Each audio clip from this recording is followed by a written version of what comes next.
kumsi benta ban rakhe ka jingdap nya pusan senam ka jinglai lut ka border security force kala Pynlong ka cycle rally ya ka bala pelat lama na ICP Akwara Tripura bat boy ha Meghalaya ha ka khatwei terik u naiwing 8,000 RPR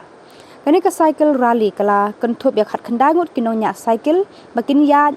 8,000 arspa kilometer ka jingjingai nadu Tripura shadu South Bengal Usandi berawat DIG sektor Jawai rengkal bat kiwe ki kongsan kila priang burom mikidong nya cycle hakapor bandrung hapo upur usam ka Meghalaya baladan ka band show baga cultural program bala Pynlong reki khna jo ka Holy Cross School Kyang nakabenta kini ke besem benta kumjuru nakabenta kinong ya sakhi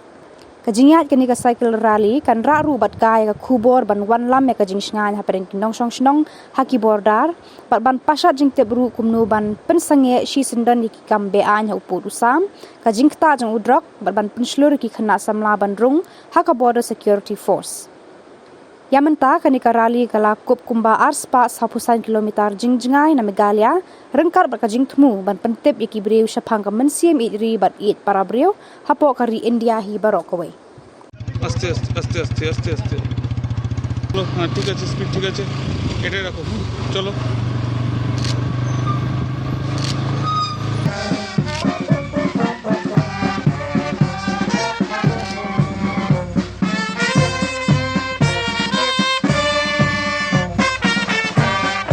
aimed to make awareness among the youth to join the border security force.